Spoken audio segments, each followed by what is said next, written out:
Semoga seluruh acara pada hari ini dapat berjalan dengan lancar tanpa ada halangan suatu apapun.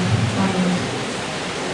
Acara selanjutnya adalah tilawatil Quran oleh Ananda Rohmatun Nafisatil Fatihah dari kelas 12 KI. Kepada Ananda Nafisa kami persilakan.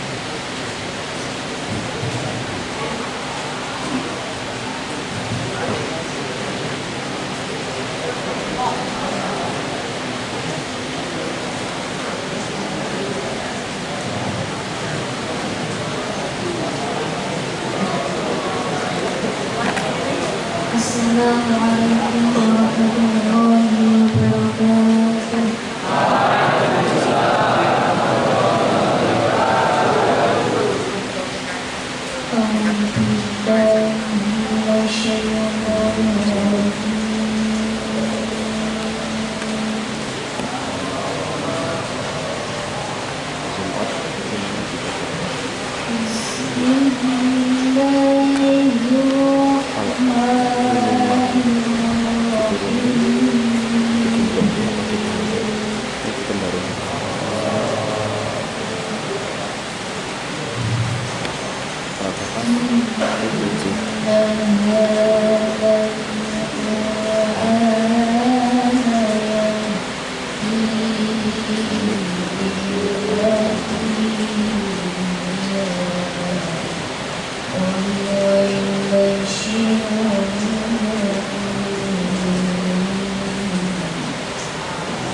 وكل شيء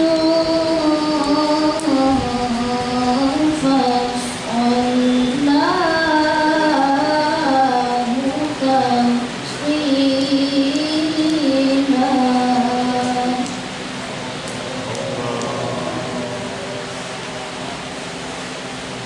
وكل إنسان ألزمناه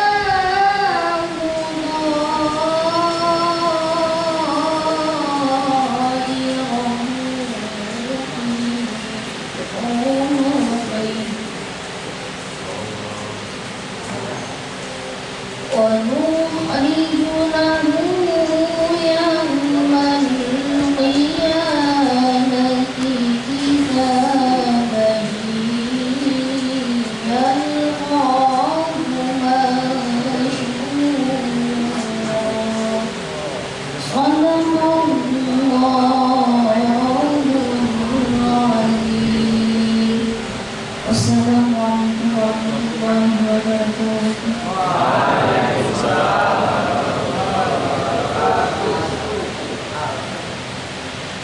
Terima kasih kepada Amin dan Nafisa yang telah melafalkan surah Al-Quran.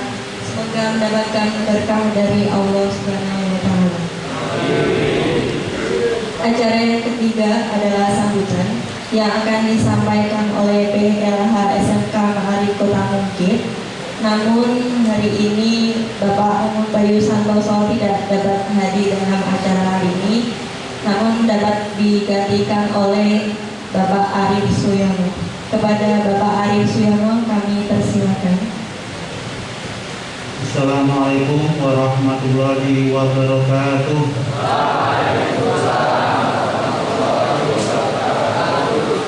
Bismillahirrahmanirrahim. Alhamdulillahirabbil alamin. Wa bihi nasta'in ala umuri waddin wa ala alihi wa sahbihi ajmain. Rabbi shrah li sadri wa yassir li amri wahlul 'uqdatam min lisani yafqahu qawli. Yang terhormat Bapak Kiai Haji Ahmad Latif Astori SEMI, yang terhormat Bapak Ibu Guru SMK Ma'arif Kota Mungkit serta anak-anakku yang berbahagia. Marilah terlebih dahulu kita bersyukur kehadirat Allah Subhanahu wa Ta'ala, bahwasannya pada siang hari ini alhamdulillah kita masih diberi kesempatan untuk bertemu di tempat ini tanpa ada halangan suatu apapun. Untuk itu marilah kita ikrarkan bersama dengan bacaan tahmid Alhamdulillahirabbil alamin. Selanjutnya salawat dan salam kita tujukan kepada junjungan kita Nabi Agung Muhammad SAW yang telah memperjuangkan kita dari alam kegelapan jahiliyah menuju ke alam yang terang benderang yang telah kita rasakan pada hari ini. Mohon izin pada hari ini saya mewakili dari PH Kepala Sekolah karena baru bersama dengan kegiatan dengan monitoring evaluasi sehingga mewakilkan pada kami. Yang pertama saya ucapkan terima kasih, selamat datang kepada Bapak Kiai Haji Latif Astori yang telah hadir pada kesempatan hari ini guna untuk mengisi pengajian atau materi pada siang hari ini berkaitan dengan kegiatan yang pertama. Mungkin hari ini secara program dari kesiswaan dan kurikulum memang pas khataman Al-Quran dari 34 kelas dan guru 3 majelis, sehingga nanti mohon doanya setelah acara materi kami mohon doanya kepada Bapak Kiai. Selanjutnya dari anak-anak silakan apa nanti yang disampaikan oleh Bapak Kiai untuk diperhatikan dan diamalkan sehingga benar-benar kalian sekolah di sini bisa menjadikan sesuai yang dicita-citakan, bisa menjadi anak yang soleh dan solihah sesuai dari harapan kita semua. Mungkin itu yang saya sampaikan. Sekali lagi ini juga berkaitan dengan 10 November, mungkin sesuai dengan tema yaitu menanamkan semangat perjuangan pelajar NU dalam menghadapi tantangan masa depan. Intinya sesuai dengan harapan dari generasi kita dari IPB, FMU dan UNU, sehingga harapan kami mudah-mudahan generasi dari pelajar di SMK Ma'arif Kota Mungkit ini benar-benar menjadi generasi yang benar-benar menjadi harapan dari semuanya. Dari saya kurang lebihnya minta maaf. Sekali lagi saya akhiri bila taufiq wal hidayah. Wassalamualaikum warahmatullahi wabarakatuh. Terima kasih kepada Bapak Arif Priyono yang telah memberikan sambutannya. Acara selanjutnya adalah inti pengajian pada siang hari ini beserta doa yang akan disampaikan oleh Bapak Kiai Haji Ahmad Labib Asrori SEMM. Kepada beliau Bapak Kiai Haji Ahmad Labib Asrori kami persilakan.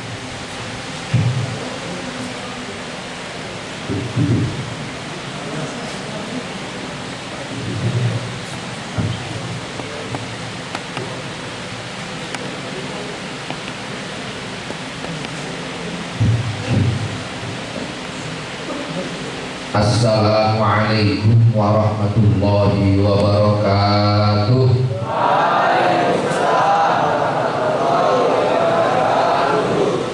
Bismillah. Alhamdulillahilladzi an'amana bi anwa'in ni'am allati afdaluha al-iman wal islam alladzi 'allama al-insana bil qalam wa 'allama al-insana ma lam ya'lam.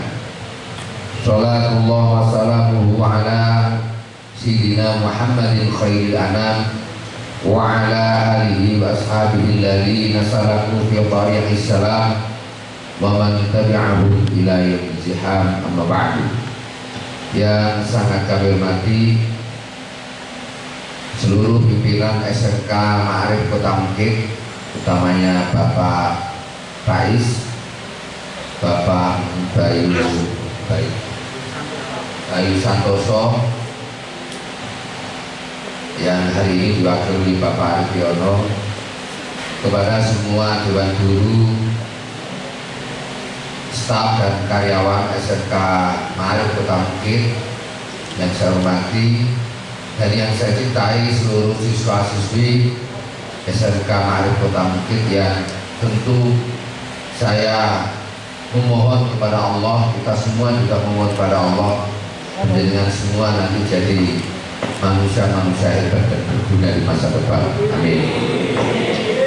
Alhamdulillah pada kesempatan siang hari ini atas izin Allah kita semuanya bisa berkumpul di ruangan yang alhamdulillah sejuk ini, karena biasanya panas kan? Semoga pertemuan ini betul-betul menjadi pertemuan yang diberkahi oleh Allah. Sholawat serta salam semoga terlimpah pada junjungan kita, superhero kita, pahlawan utama kita, baginda Rasulullah Sayyidina Muhammad sallallahu alaihi wasallam wa ala alihi wasallam.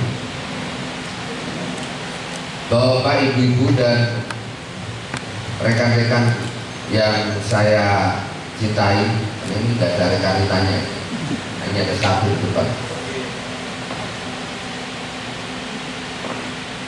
Kalau di awal tadi saya katakan Rasulullah itu adalah superhero kita, karena seringkali kita ini mengidolakan superhero fiktif, superhero imajinatif, mulai dari Upin Ipin,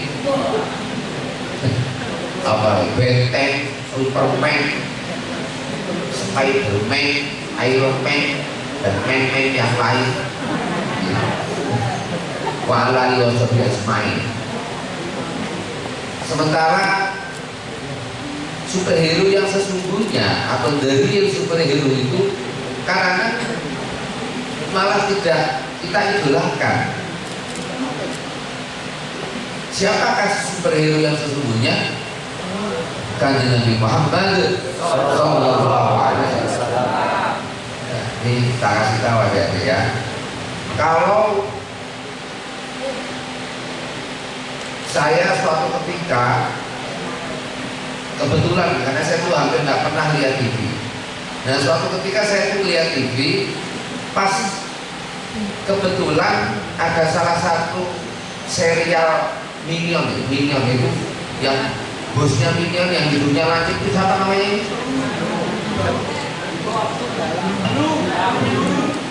Namanya siapa kan? Pokoknya itulah ya. Nah di seri itu atau di sequel itu dia ini sedang memerankan sebagai seorang teknolog yang pakai pesawat luar angkasa dengan alatnya dia nembak bulan itu menjadi kecil. Insya Allah akan dipersembahkan kepada anak-anak angkatnya yang kebetulan waktu itu sedang tampil di sebuah pagelaran meskipun akhirnya terlambat. Saya ini gregetan ketika anak-anak kita termasuk mungkin salah satunya penjenengan itu mengidolakan superhero fiktif dari imajinatif itu. Kalau bosnya Minion itu bisa pakai alatnya, nanti saya khawatir karena anak-anak SMK ini kan bikin alat juga yang memperkecil bulan. Rasulullah Shallallahu Alaihi Wasallam, Insya Allah, ketika ada seorang raja dari Yaman yang karena terprovokasi oleh Abu Jahal ini mau membunuh Nabi Muhammad.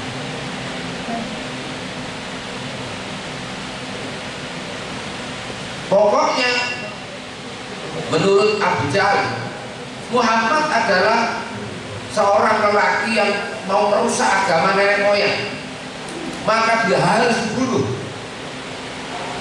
Luar biasa ini.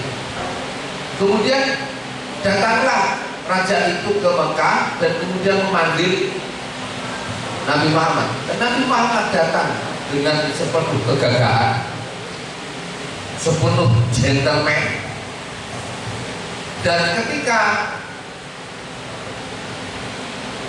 dia harus menghadapi raja yang mau membunuh ini, kan Nabi Muhammad SAW ditanya oleh raja ini, apa yang kamu bisa tawarkan kepada kami? Kamu tunjukkan kepada kami bahwa kamu adalah utusan Allah, bahwa kamu betul-betul Rasulullah. Dulu Nabi Musa punya tongkat yang bisa membelah laut. Daud bisa membengkokkan besi tanpa alat. Daud bisa menjahit baju zirah dengan baju besi, baju berat. Apa yang bisa kamu tunjukkan kalau kamu betul-betul utusan Allah? Apa yang Rasulullah lakukan? Rasulullah SAW memanggil bulan dan memecahnya menjadi dua, lalu dimasukkan ke dalam bajunya, satu separuh keluar dari lengan pakaian sebelah kanan dan yang satu kiri. Kenapa saya tiba-tiba cerita soal ini? Kenapa? Itu tadi saya kebetulan melihat bosnya Minion itu pakai alat terbang ke bulannya ditembak jadi kecil bawa pulang. Rasulullah ini nyata, tidak sekedar fiksi. Rasulullah itu bisa membelah bulan, mengambilnya dan bahkan memasukkan ke dalam bajunya. Maka saya melihat dan menganggap bahwa the real superhero itu ya Rasulullah dengan segala kehebatannya.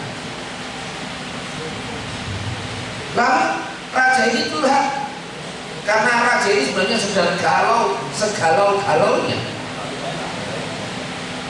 Kenapa? Karena raja ini punya seorang anak perempuan yang buta, yang bisu, yang lumpuh, yang tuli. Coba bayangkan seorang raja dengan kekuasaannya yang besar, punya seorang putri ya, yang tidak bisa apa-apa, hanya tidur terlentang di tempat tidur karena memang seperti itu. Dan dia memendam itu karena dia malu kepada rakyatnya. Apa kata Rasulullah? Apa kata Rasulullah? Wahai raja, kamu sedang galau, kamu sedang memikirkan sesuatu yang berat. Ini kehebatannya Rasulullah. Raja ini bertanya, apa yang sedang saya galaukan dan saya pikirkan? Kamu punya seorang putri yang lumpuh, yang tuli, yang buta, yang bisu, yang kamu pikirkan selama ini dan kamu pendam sendirian karena kamu malu diketahui oleh rakyat. Kaget. Raja ini kaget. Kok tahu Rasulullah? Sudah, sekarang pulanglah kamu wahai raja, putriku sudah menunggu di depan pintu.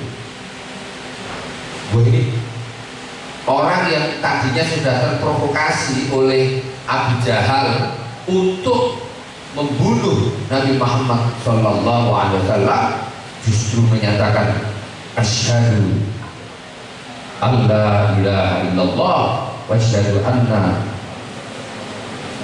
annaka Muhammadan Rasulullah SAW. Lalu dia pulang. Apa yang terjadi di rumah? Ternyata apa yang disampaikan oleh Rasulullah bahwa putrinya sudah nunggu di depan pintu nyata terjadi. Semakin kuat Islam dia. Kaget. Lalu raja ini bertanya sama putrinya, hei, kamu kok bisa sudah nunggu di depan pintu persis seperti yang dinyatakan oleh Muhammad itu? Dia bilang, wahai bapak, tadi malam saya bermimpi bertemu dengan seseorang yang ganteng sekali, perawakannya tinggi besar, wajahnya bersinar, dan dia mengusap saya lalu menuntun saya untuk menyatakan, untuk mengucapkan. Saya sendiri nggak tahu tiba-tiba saya bisa berucap. Lalu saya menyatakan asyhadu an la ilaha illallah wa asyhadu annaka Muhammadan Rasulullah. Kaget lagi, loh, kok bisa? Orangnya seperti apa? Pakai jubah merah, pakai apa ini, serban hitam, persis apa yang dilihat oleh rajanya. Itulah yang kemudian semakin menguatkan raja ini masuk Islam. Dan itu adalah Islam pertama atau orang Islam pertama di Yaman yang kemudian terus berkembang karena orang pertama yang diislamkan oleh Rasulullah adalah rajanya sendiri. Ya. Kalau ada cerita bahwa orang paling ganteng itu adalah Nabi Yusuf, tidak.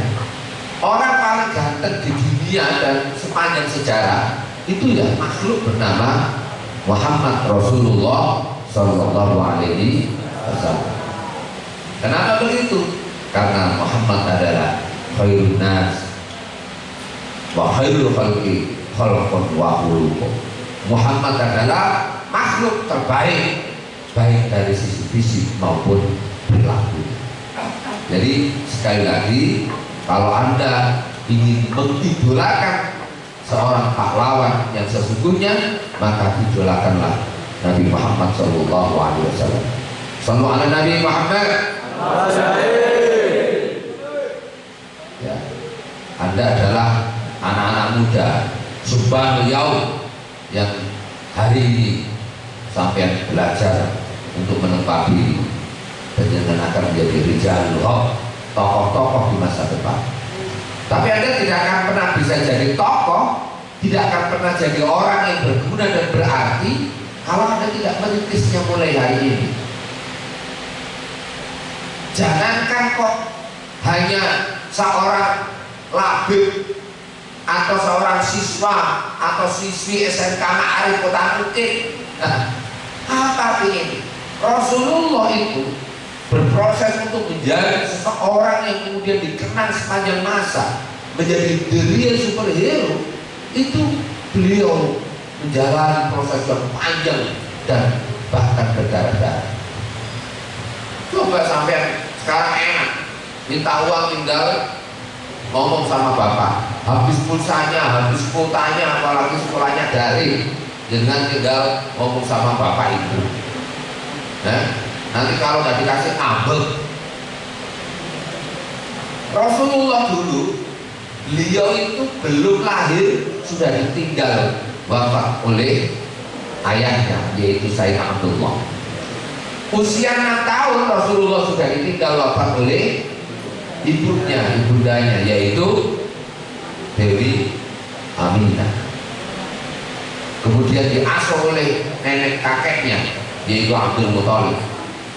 Dan kemudian setelah menikah, ya dan setelah kakeknya wafat, diasuh oleh pamannya, yaitu Abu Thalib. Jadi Rasulullah ini adalah orang yang Masya Allah berproses untuk menjadi tokoh. Beliau orang yang sangat menjaga integritas. Ketika usia 25 tahun, dia diminta untuk menjadi manajer perniagaan oleh seorang janda kaya bernama Khadijah Al-Kubro. Dia tunjukkan bahwa dia berintegritas, sepenuh kejujuran. Ya, dan karena kejujurannya Rasulullah, sebelum diangkat jadi nabi sudah dijuluki dengan apa? Al-Amin, orang yang dipercaya, orang yang sangat dipercaya. Ya. Sejak kecil beliau ini aman pedus, sampai tahu aman pedus, ya. Narik barang nggak tahu ya. Paling cara orang sih belum narik ke siji loro kan ya. Jadi kan Nabi itu dulu narik. Kira-kira zaman biyen nek Mekah ya ora ono suket. Beliau itu menggembalakan kambing. Dan ketika beliau kelaparan, beliau hanya menyelipkan batu di sabuknya, ya. Jadi kalau semakin lapar, beliau ambil batu lagi, tambahin. Kok tambah lapar lagi, tambahin lagi. Belum ada makanan, masih kelaparan, tambahin lagi. Insya Allah. Bahkan sampai tua beliau ini. Ada suatu ketika ada seorang sahabat namanya Abu Hurairah. Abu Hurairah itu adalah sahabat tunawisma, disebut sebagai Ashabus Suffah, yaitu sahabat Rasulullah yang tinggal di emperan masjid, ya. Dan itu ketika Rasulullah datang ke masjid itu melihat Abu Hurairah itu lemui, tahu lemui, wajahnya pucat, bibirnya sudah mulai membiru, badannya lemes. Ditanya sama Rasulullah, hei Abu Hurairah, kenapa sampai tampak pucat, loyo, dan lemes seperti itu? Kata Abu Hurairah, saya sudah 2 hari 2 malam tidak makan Rasulullah.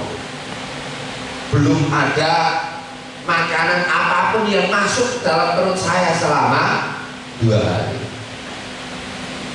Kata Rasulullah, gak apa-apa Abu Hurairah, kalau kamu baru 2 hari belum makan, belum minum, saya sudah 3 hari. Ayo ke rumah saya, ke rumah saya. Dan Nabi kemudian datang ke rumah, bertanya kepada istrinya Aisyah, wahai Aisyah, apakah di rumah ini ada makanan? Gak ada Rasulullah, sama sekali, sama sekali. Hanya ada segelas susu pemberian dari tetangga. Coba mana? Ambillah. Kata Nabi, ini sampean minum. Enggak, hanya Nabi, panjenengan malah lebih lama ketimbang saya. Nah, kamu bawa, kamu minum. Pertanyaannya, Abu Hurairah kemudian meminum susu ini enggak? Ada yang pernah tahu ceritanya? Apakah Abu Hurairah kemudian meminum susu yang diberikan oleh Rasulullah? Tidak. Lalu ditanya sama Rasulullah, "Wahai Abu Hurairah, ngapain kamu kasih susu kok malah tidak kamu minum?" "Ya Rasulullah, karena di masjid masih banyak teman-teman saya yang jauh lebih kelaparan ketimbang saya. Akhirnya susu ini dibawa ke masjid untuk dibagi, padahal susunya hanya satu gelas." Ini yang namanya the real superhero. Superhero bukan orang yang kalau kelahi keluar listriknya seperti di TV ini, kalau ditembak nggak kebal. Sampai kan nggak kebal kan? Kalau ditembak nggak mempan, dipukul menter, ya, dipedang tidak luka. Bukan itu. Pahlawan atau hero yang sesungguhnya adalah seseorang yang sudah selesai dengan dirinya sendiri. Pahlawan yang sesungguhnya adalah orang yang sudah selesai dengan dirinya sendiri, nggak butuh lagi terhadap dirinya sendiri.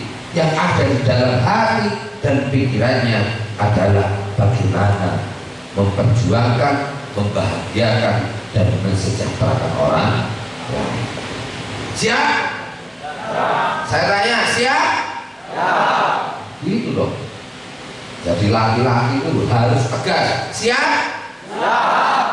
Gitu, ya.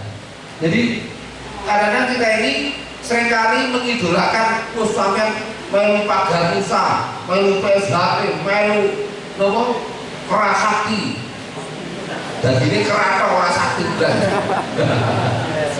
agar sampai tambah hebat, nggak gelut menahan. Bukan itu pahlawan itu.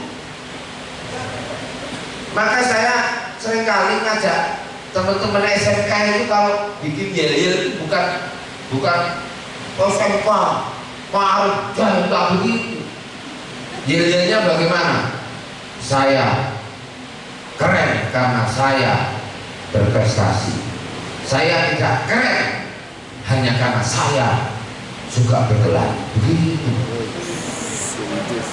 Ayo, siapa? Saya keren. Saya ulang, saya keren. Karena saya berprestasi. Saya tidak keren. Hanya karena berkelahi. Saya ulang, saya keren. Karena saya berprestasi. Tangan di atas diangkat dong. Saya keren. Karena saya berprestasi. Saya tidak keren. Karena saya berkelahi. Terima kasih.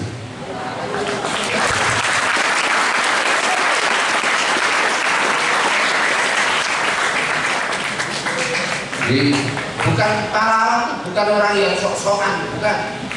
Pahlawan adalah seseorang yang sudah selesai dengan dirinya sendiri dan bahkan dia tidak butuh apakah ia sejahtera atau tidak. Tapi pahlawan adalah orang yang di hati dan pikirannya bagaimana membahagiakan orang, bagaimana mensejahterakan orang, bagaimana memperjuangkan orang. Saya ingin cerita sedikit. Ada seorang anggota PPKI, di PPKI dan kemudian menjadi anggota PPKI. Orang ini non muslim, ya. Namanya Lemina. Maramis ya, Maramis. Dia itu sampai kemudian menerbitkan draft pembukaan Undang-Undang Dasar 45 yang disarikan, yang derivasi dari 5 sila yaitu Pancasila. Itu tidak punya rumah, dia hanya ngontrak di Jakarta. Dan yang luar biasa lagi, Kiai Wahid Hasyim. Kiai Wahid Hasyim itu teman atau rekan sejawat di dalam PPKI. Beliau itu kalau gegeran di forum tidak pernah sependapat, selalu gegeran, selalu berbeda pendapat. Terutama ketika merevisi Piagam Jakarta, di mana sila yang pertama adalah ketuhanan yang Maha Esa dan kewajiban menjalankan syariat Islam bagi para pemeluknya. Gegeran akhirnya disepakati dan kewajiban menjalankan syariat itu dihapus. Akhirnya disepakati Pancasila. Dua orang ini, Pak Wahid sama Malam, selalu berbeda pendapat di forum ini. Orang tidak melihat dua orang ini sebagai orang yang akur, tapi sampai tak kasih tahu. Coba lihat di dalam buku apa itu, Air Bening Keteladanan, ya, yang dikarang oleh mantan ketua BPIP. Di sana diceritakan bahwa Wahid Hasyim itu putranya Mbah Hasyim Asy'ari, ayahnya almarhum Abdurrahman Wahid, itu dia patungan. Tahu patungan enggak? Dia itu ngajak teman-temannya sesama anggota PPKI patungan untuk mengumpulkan duit untuk membangun atau membelikan rumah bagi Ahmad yang non muslim itu. Luar biasa, luar biasa. Ini sama-sama pahlawan yang satu. Saya tidak punya apa-apa, tapi rakyat saya, bangsa saya harus punya negara bernama Republik Indonesia. Bahasa Asy'ari, saya berbeda pendapat. Saya harus tetap memperjuangkan visi dan misi saya, prinsip saya, tapi teman saya harus sejahtera. Itulah gambaran tokoh yang harus kita idolakan, bukan minion, bukan benteng, bukan boboiboy, ya.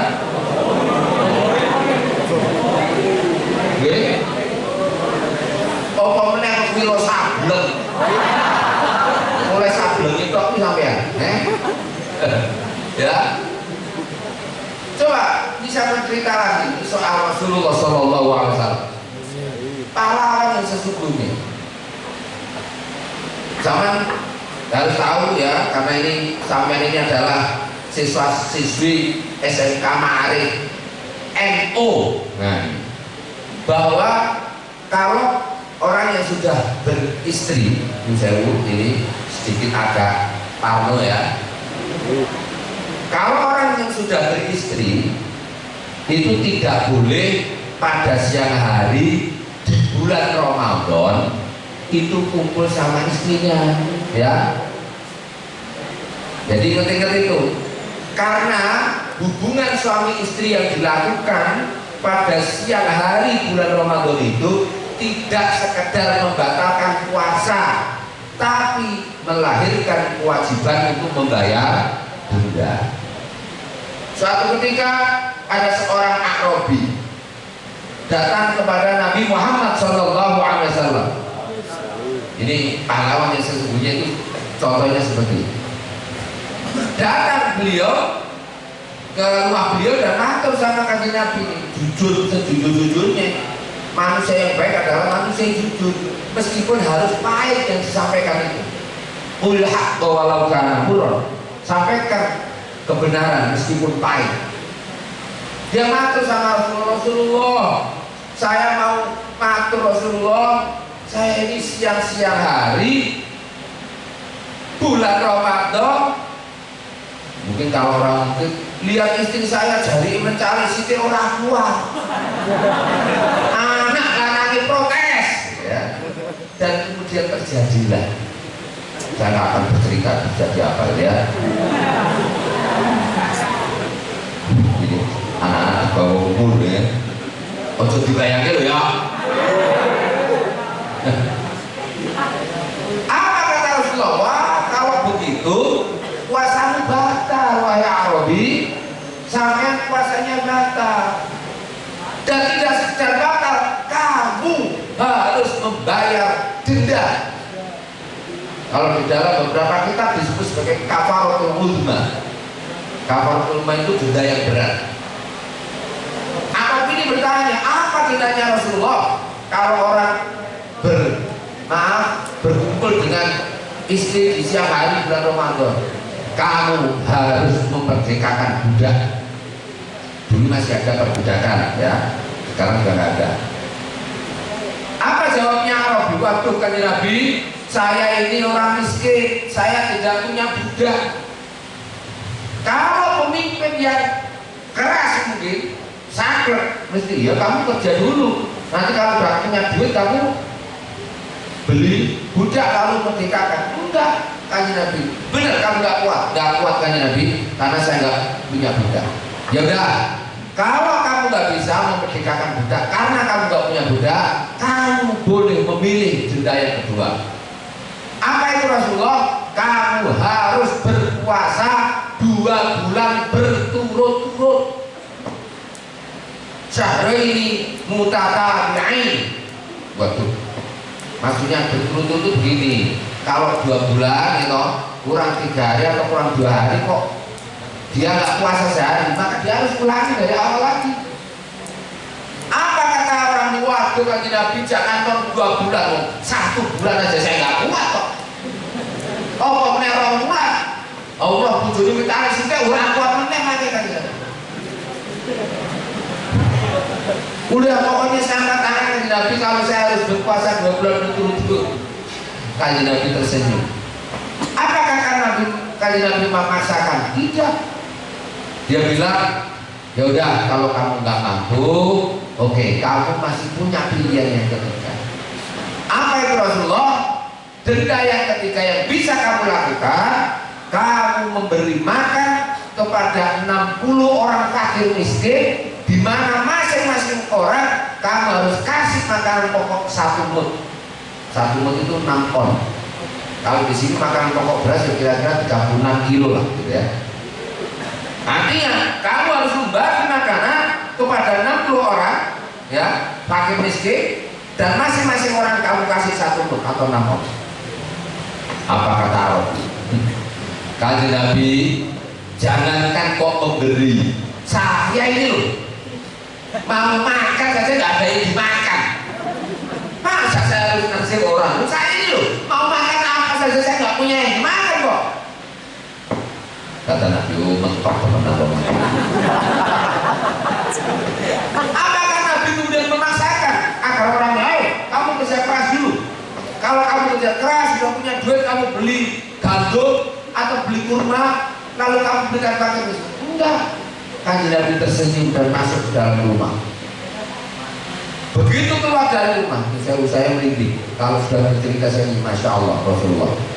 Beliau ini keluar dari rumah sudah membawa sebakul kurma yang besar.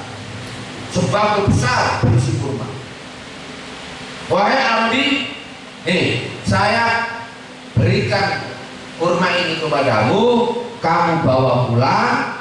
Nanti kalau sudah sampai rumahmu, cari orang paling miskin di kampungmu, berikan kepadanya. Kata Arabi, Masya Allah, terima kasih Rasulullah. Tapi Rasulullah harus tahu bahwa orang paling miskin di kampung saya ya saya sendiri.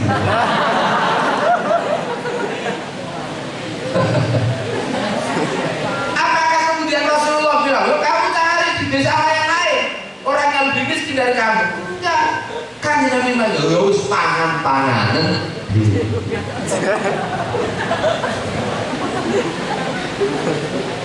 Hero nggak ini kanjeng Nabi? Hero nggak? Nih, saya mau cerita lagi soal heroisme. Belum ke 10 November. 10 November itu nanti sedikit aja. Saya akan mengajak Anda bahwa yang ada di otak Anda, yang ada di pikiran Anda, the real superhero adalah junjungan kita Nabi Muhammad Sallallahu Alaihi Wasallam. Sallallahu Nabi Muhammad. Sampai pernah dengar perang Khandaq kan? Apa itu perang Khandaq? Ayo, siapa yang bisa ngacung? Apa itu perang Khandaq? Ngacung, jangan ngomong gremeng gitu, jadi ngomong ngakak ya. Nggak ada yang tahu. Perang Khandaq adalah, Khandaq itu bahasa Arab, bahasa Indonesianya parit ya. Dulu ada seorang jenius bernama Salman Al-Farisi. Orang Arab ini, orang Medina, orang Islam ini mau diserang dari luar. Padahal waktu itu orang-orang Madinah sedang menghadapi musim paceklik. Paceklik, kalau berangkat perang itu nggak ada biayanya.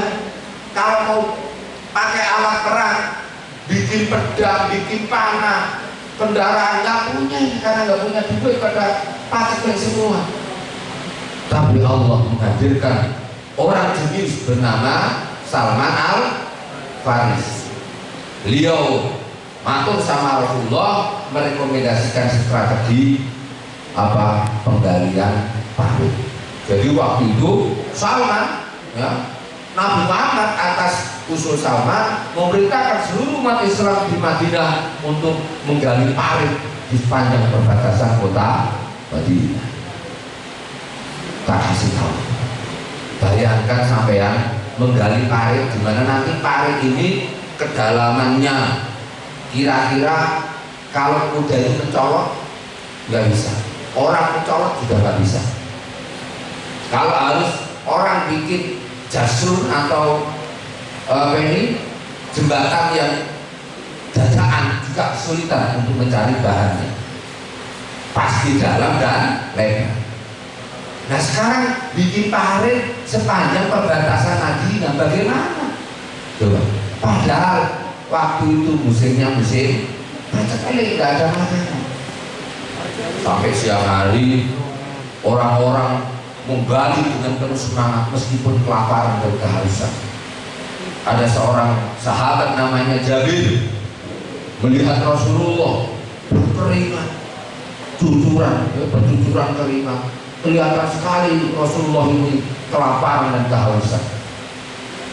Jabir menghampiri dan berbisik kepada beliau, wahai Rasulullah, wahai utusan Allah Muhammad, saya kalau panjenengan berkenan di rumah ada sedikit bahan makanan yang bisa saya masak, yang cukup hanya untuk 3 sampai 5 orang. Mohon Rasulullah setelah ini panjenengan ke rumah saya, istri saya akan saya suruh memasak gandum untuk dibikin makanan agar Rasulullah bisa dahar siang. Tapi Rasulullah, saya hanya mengajak panjenengan karena bahan makanan yang tersedia di rumah kami itu hanya cukup untuk 3 sampai 5 orang.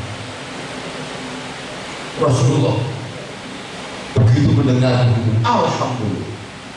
Tiba-tiba dia, kalau sekarang ini pakai mikapur, dulu nggak ada mikapur. Pengumuman sampean kabeh, jenengan kabeh, bar niki melu kula teng omahe Jabir makan siang. Wah, kan gitu. Sampean boleh makan gratisan, seneng banget nggih. Ayo bareng-bareng nang sopel gratis. Wah, nggak perlu sepatunya radigo payu di situ saja. Ya, ini kaget Jabir. Rasulullah, bagaimana ini? Makanan yang tersedia di tempat kami itu nggak cukup kalau ribuan ya. Seluruh warga Madinah, laki-laki warga Madinah semua ikut menggali parit dan makanan yang tersedia itu cukup hanya 3-5 orang. Gimana? Apa kata Rasulullah? Kamu panggil seluruh juru masak di Madinah, semua tukang masak di Madinah, panggil ke rumahmu. Caranya bagaimana? Masukkan alat bahan makanan itu, gandum itu ke dalam tungku. Jangan kamu buka, jangan dibuka oleh istrimu sebelum saya datang ke rumah. Insya Allah. Dia turuti. Jabir ini pulang, kemudian memerintahkan istrinya untuk memasukkan gandum itu ke dalam tungku. Tolong tutup dan jangan dibuka sebelum Rasulullah SAW datang di sini. Betul Kanjeng Nabi akhirnya datang ke rumah Jabir, berdoa dan mengelilingi tungku itu. Nah, setiap kali diambil makanan ini sudah matang, itu ditutup lagi, dibuka ada lagi, terus begitu sampai semua orang Madinah yang menggali paling jumlahnya ribuan itu makan semua. Bahkan sesudah itu pun bahan makanan yang ada di dalam tungku itu masih utuh seperti sedia kala. Seperti itu enggak? Sallallahu Nabi Muhammad. Jadi yang ada di pikirannya itu bukan perutnya sendiri. Tidak seperti orang-orang sekarang. Pejabat sekarang. Terus kayak rumah dinas, gitu. Terus dikai mobil dinas, baju dinas, yang perlu istri dinas. Terus kayak gaji pokok, bisa dikai tunjangan, bisa nunjang-nunjang. Ya enggak? Yang ada di pikiran itu hanya perutnya sendiri. Rasulullah tidak. Yang ada di dalam pikiran dan hati beliau adalah kesejahteraan rakyatnya, kesejahteraan umatnya sampai hari kiamat nanti. Jadi jangan sok-sokan sebagai pahlawan yang hanya petentang-petenteng seolah-olah adalah orang yang paling hebat. Saya dulu jujur ya, saya ini pernah muda. Saya juga pernah muda. Dulu SMP itu saya ikut karate Gojuke. Begitu saya masuk di Boyo, saya ikut Pak Ganusa. Saya murid langsung Kiai Maksum Johari yang terkenal itu.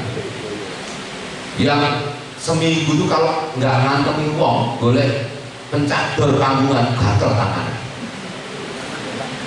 Ya, dulu, ya. Tapi saya ini kemudian ke Melinti, tahu Melinti kan? Jadi di sana itu di Kediri itu ada aturan begini. Jadi kalau ada pencak panggungan atau pencador, itu kalau ada orang naik ke panggung, lalu dia bertarung sama orang, yang kalah turun panggung. Nah, ini yang menang masih bertahan di atas. Nanti ada petarung lagi naik, tahun lagi, yang kalah harus turun.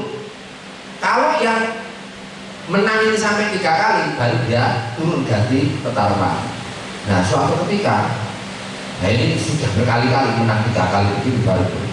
Nah, suatu ketika saya sudah menang 2 kali dan saya sudah cukup terkenal di dunia persilatan bernama Gus Labib. Oh, jadi medan sampai omahku tempuran ya, sing bau reso tempuran sampai mlebu tempuran kudu gedhe memakai terus karo nyebut jenenge aku ya.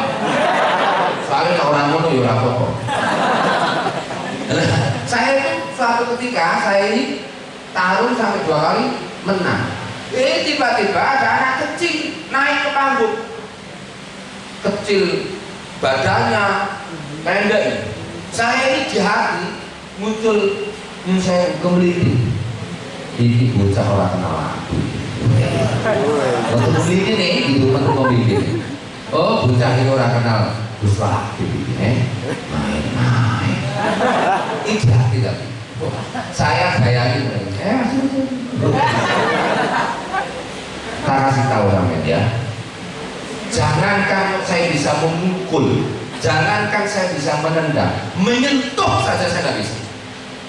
Jadi kalau terjadi pergesekan atau itu bukan karena saya yang mukul atau yang menendang, saya mesti kena pukul atau kena tendang. Saya baru begini sudah disabet kaki jatuh. Saya baru mau mukul, sudah mukul juga gitu ya. Sampai kemudian ketika saya mau mukul dia tiba-tiba berkelit, muter begini, saya dipukul dadanya. Saya muntah darah. Saya muntah darah dan harus masuk rumah sakit. Sejak itulah saya berhenti, obat, tidak lagi gelut-gelutan lagi. Tapi dulu saya resmi loh ya, nggak model keroyokan seperti anak SMK. Kalau SMK yang lain tak di sini kan. Kalau saya nggak mau dulu model nggak gentle begitu. Wah ini keroyokan, terus orang mungkin. Saya grupnya resmi di atas panggung ada wasitnya. Oke, nah ternyata memiliki itu nggak boleh. Saya diingatkan oleh Allah, jangankan kok saya bisa memukul, jangan saya bisa menendang, menyentuh saja tidak. Pada anaknya kecil pendek, saya sudah di hati sudah sombongnya setengah mati. Lah, bibi dilawan. Ternyata tidak masuk rumah sakit. Nyata itu. Dan setelah itu saya menyatakan berhenti dari seluruh aktivitas dan resmi, apalagi tidak resmi. Saya diingatkan oleh Allah Subhanahu wa Ta'ala, dan saya berkesimpulan dari hero pahlawan sesungguhnya bukan orang yang tembak tidak mempan, di celurit tidak luka, bukan.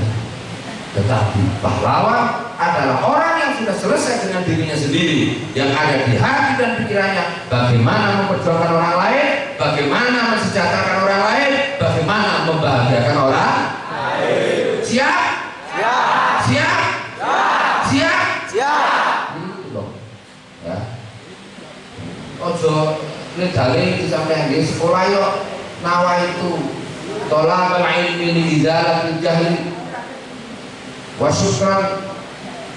syukri ni'matil aqli wa sihatil badan wa biwa'an limadhatillah. Membahagiakan orang tua sampai yang sudah jadi pahlawan buat sampean esok suryawan bengi gedegluan nyambut gawe sikil digawe sikil sirah digawe sirah kecuali ada nyambut gawe sama karena orang lebih nyambut gawe gedegluan sikil digawe sirah digawe sirah mah orang itu nyambut gawe yang kaya lebay ya. Anda punya pahlawan yang tidak pernah memiliki pamrih kecuali kebahagiaan sampean, kesuksesan sampean di masa depan. Siapa mereka? Mereka adalah bapak ibu sampean. Jadikanlah mereka sosok-sosok pahlawan sampean yang harus sampean hormati, yang sampean harus takdimi, yang ketika salaman sampean cium tangan. Ketika bapak ibu sedang sakit, sampeanlah yang merawatnya. Ketika bapak ibu sedang susah, sampeanlah yang menghiburnya. Ketika bapak ibu sedang galau, sampeanlah yang menyenangkan dan membahagiakannya. Oh, coba malah mumaki wong tuwa sampean. Ya. Oh, sesuk ana wong tuwa, oh, ilang-ilangan dok siji. Siap nggih membahagiakan orang tua nggih? Kadang-kadang Dewi ini melakukan sesuatu yang sederhana saja beratnya setengah mati. Apa itu? Bosok karo wong tua yang angeli ra karuan. Saiki jujur ya. Sampeyan kan ini jadi pahlawan. Kalau pahlawan sesungguhnya itu jujur. Saiki sing ora bosok karo bapak ibu ngacung. Sing ora bosok ngacung. Allah. Tuh. Saya berharap, saya bertanya sing ora bosok, tak pikir sing ngacung ngomong telu kok apa. Jadi mayoritas Allah.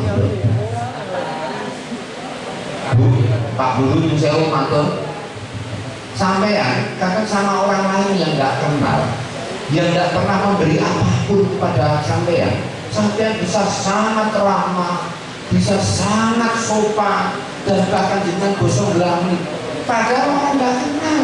Coba sama ketemu sama orang di jalan wong tua gitu ya, tanya mesti nenek kalau Pak baju merek tanglet dalamnya Mbak Markonah itu sebelah putih. Padahal saya kenal nggak sama orang itu? Pernah memberi sesuatu nggak sama sampean? Kadang-kadang ditanya aja, pulang dewe. Sementara kepada orang yang mendedikasikan seluruh hidupnya untuk sampean, kon bosok yang ngelak. Apa sih sulitnya bosok itu? Hanya mengubah dari kata mangan jadi jahat, mengubah kata turu jadi jahat. Apa sulitnya? Sulit nggak? Tindak, lungo karo tindak. Hanya mengubah kata lungo menjadi tindak. Hanya mengubah kata turu dadi Masya Allah. Sama pengen swarga napa mboten? Pengen swarga ora? Temenan? Pengen neraka napa mboten? Oke. Kalau sampean pengen swarga, satu hal yang sederhana yang sampean harus lakukan, basa karo wong tuwa. Siap mboten? Siap. Mulai hari ini nawa itu ya Allah, kula niat karena Allah, kula kepingin membahagiakan orang tua saya, minimal kula saged basa matur kali bapak ibu kula. Ngono lho. Nggih? Siap mboten? Awas lho ya, sampai jadi awake dhewe ya. Nanti sampai pulang. Nah, karena orang sudah wah kalau pun tak boten basa itu aja memulai. Niku aneh. Tak kasih tahu sampean nggih, tak kasih tahu. Saya itu dulu SD itu nggak boso sama ibu. Kalau bapak saya memang boso sejak kecil. Tapi sama ibu saya itu SD saya nggak boso. Lalu tamat SD saya mondok di Berjan, Purworejo. Dan di Berjan itu saya kemudian sama guru saya ditanya seperti waktu tadi Pak Labib nanya sama dia. Sopo si Prabowo, saya termasuk yang nanti. Wah, saya marah-marah berat. Ayo, kabeh pokoknya mulai sesuk pertama kali mulai sesudah ini kudu mantul bosok kalau bapak ibu siap. Saya tak kasih tahu. Saya pulang pertama kali dari Berjan itu nekat saya tamat SD baru sebulan di pondok saya pulang sendiri ngebis. Padahal waktu itu ada kakak saya di Berjan. Nah saya itu waktu pulang ibu saya ini di Gabung. Nah kalau di kampung itu kan dapur sama rumah utama biasanya pisah ya. Saya nyari ke seluruh kamar di rumah itu nggak ada. Terus akhirnya saya lari ke dapur. Saya dengar ada aktivitas di dalam dapur itu dan saya yakin ibu saya salam, assalamualaikum. Terus ibu saya menjawab, wah berarti ibu di dapur. Sinten nggih? Saya menjawab, kula Labib Bu. Ibu saya langsung keluar kaget karena anaknya baru pertama kali pulang dari pondok. Saya ditanya, Labib karo sapa? Dalem piyambakan Bu. Ora diteke kamar, mboten kula piyambakan. Terus rumah apa? Dalem nebis Bu. Ibu saya itu baru sadar ketika saya bilang dalem nebis Bu itu baru sadar kalau sejak awal tadi ibu saya ya mendengar kata saya ini sebenarnya bosok sejak awal. Nah begitu beliau sadar itu tentang kerawani begitu untuk aku yang bismillah ajaran kerawani itu. Dan ibu itu tiba-tiba lari ke dalam kamar dan dikunci dari dalam. Saya ini bingung, betul-betul bingung. Apakah karena ibu saya marah karena saya nekat pulang sendiri, lebih sendiri? Saya tunggu tuh di depan kamar itu lebih dari setengah jam. Tak kasih tahu, serius betul. Ya, saya ini sampai lama mau duduk tak berani saya. Setelah setengah jam lebih saya tuh duduk, Bu, nek kula pengen aku teluk, saya nangis waktu itu. Akhirnya ibu saya keluar, waktu matanya sudah sumbang. Begitu keluar, ibu saya tuh nggak mending apa-apa, saya dipeluk, dicium, dan masuk kamar lagi, dikunci lagi. Kenapa? Ibu saya tidak kepingin melihat anaknya melihat ibunya menangis. Tapi akhirnya ibu saya kasihan sama saya karena nunggu lama di depan pintu dan ibu saya keluar lagi dan kemudian menumpahkan seluruh tangisnya. Masya Allah, buku-buku tadi bekas sores, nangis ibu saya sudah gak kuat. Saya nggak kira padahal saya hanya bosok. Pengen nggak sama membahagiakan bapak ibu? Pengen nggak? Kalau pengen, mulai sekarang sama bosok. Swargo sampai. Pengen neraka apa swargo? Neraka apa swargo? Neraka apa swargo? Kalau swarga, sampean matur minimal kalau sampai belum bisa memberikan apapun pada bapak ibu sampean, belum bisa menunjukkan prestasi, ranking nggak usah. Ranking mungkin nggak penting. Ranking siji tapi kurang ajar kalau bapak ibu percuma. Sampai nggak ranking nggak apa-apa. Tapi bapak ibu bahagia. Siap ya? Itulah pahlawan sesungguhnya.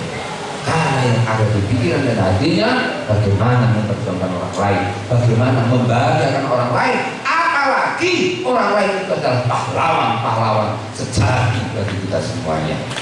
Tepuk tangan untuk kita semua.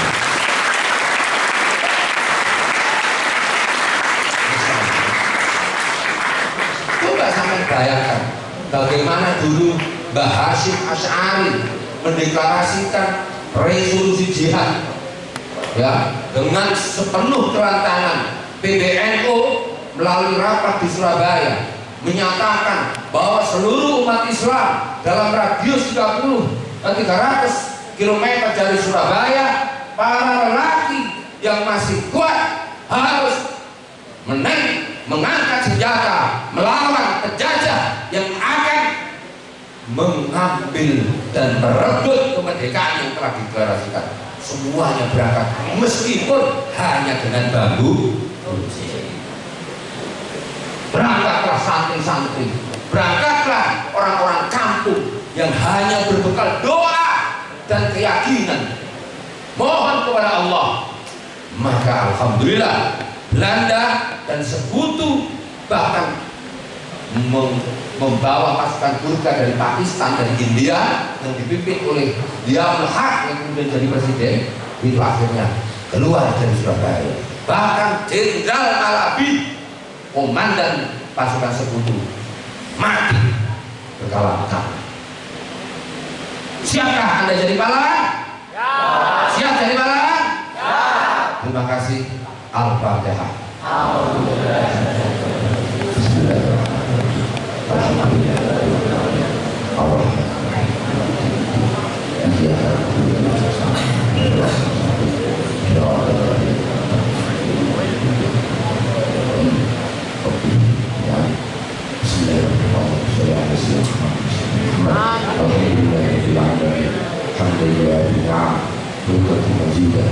Ya Rabbana alhamdu kama yanbaghi li jalalika wa 'azimika. Allahumma ya Allah barik lana Allah di madrasatina hadhihi ya Allah, madrasatina hadhihi SMK Ma'arif Kota Abdul ya Allah. Allahumma barik di madrasati SMK Ma'arif Kota Abdul ya Allah, diberkati khatmil Quran, diberkati khatmil Quran, diberkati khatmil Quran, waj'al talamilahu ya Allah, Allah ya Al-Jabir ibadah syarihi al-alim menjadi fisabilillah ya Allah. Allahumma ja'al Qur'ana fid dunya qarina wa fil qabri munisa wa 'ala sirati nura wa minan nari sitra wa hijara wa ila jannati birahmatika ya arhamar rahimin. Allahumma ja'alna wa azwajana wa auladana wa ikhwatana wa akhwatina wa talamidati miladina wa nakhusur ya Allah, talamidati miladi SMK Ma'arif Kota Bukit ya Allah, min ahli ilmina bil khair wa min ahli la ilaha illallah Muhammad Rasulullah wa min ahli Quran wa min ahli ta'at wa min ahli jannatika ya Allah ya dzal jalali wal ikram. Taj'alna wa iyyahum min ahli syarri wa bayi wa la taj'alna wa iyyahum birahmatika ya Rabbi. Allahumma inna istawda'na kama qara'nahu wa sami'nahu wa ma katabnahu fardudhu ilayna inda hajatina ilayh wa la tunsina ya rabbal alamin. Rabbana hab lana min azwajina wa dhurriyyatina qurrata a'yun waj'alna lil-muttaqina imama. Rabbana ighfir lana wa lana warhamhum kama rabbawna shighara. Rabbana atina fid dunya hasanah wa fil akhirati hasanah wa qina adzabannar wa qina adzabannar wa qina adzabannar wa adkhilna jannata ma'abrar ya Allah ya aziz ya ghafar ya rabbal alamin. Wa sallallahu ala sayyidina Muhammadin nabiyyi wa ala alihi wa sahbihi wa sallam. Subhana rabbika rabbil izzati amma yasifun wa salamun alhamdulillahi rabbil alamin. Saya mohon berdiri semuanya. Berdiri semuanya. Tolong ikuti kata-kata saya ya. Bismillah, tangan bergerak begini.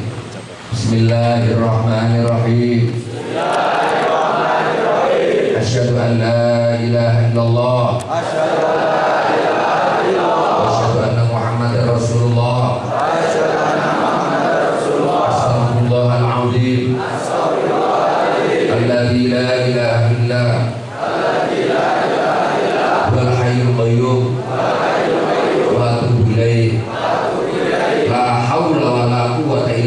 billahil azim. Saya berikrar, saya keren karena saya berprestasi. Saya tidak keren karena saya berkelahi. Bismillahirrahmanirrahim. Dengan pertolonganmu ya Allah, kami siap menjadi pahlawan-pahlawan untuk orang tua kami, untuk saudara-saudara kami, untuk sekolah kami, untuk bangsa dan negara kami. Ya Allah, tolonglah kami menjadi manusia-manusia berilmu, bermanfaat di dunia wal dunya wal akhirah. Ya Allah, tidak ada daya dan upaya kecuali dengan pertolonganmu ya Allah.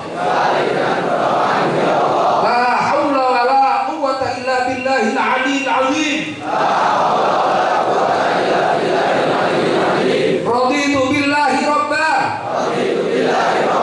wa bil islami dina wa bi muhammadin nabiyya wa rasulah wa bi ahli sunnati wal jamaah madhaban wa minhaja wa bi SMK Ma'arif Kota Bukit. Hidupku, jalanku, semangatku. Sekian, terima kasih. Wallahumma fiqh la tariqari. Wassalamualaikum warahmatullahi wabarakatuh.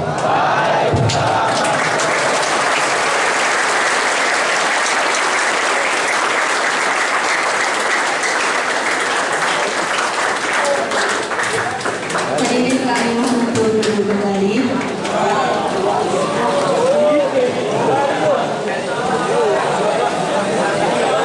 Demikianlah rangkaian acara demi acara pembukaan nanti. Semoga kegiatan hari ini bermanfaat dan membawa berkah bagi kita semua. Terima kasih atas kehadiran Bapak dan Ibu sekalian dan siswa-siswa kelas 10 Teknik Mesin dan Otomotif. Apabila ada kekeliruan dan kesalahan saya dalam bertutur kata maupun bersikap, saya mohon maaf.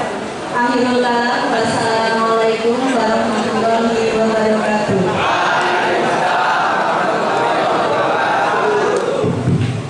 Oke, tadi kita sudah dapat sedikit atau banyak sekali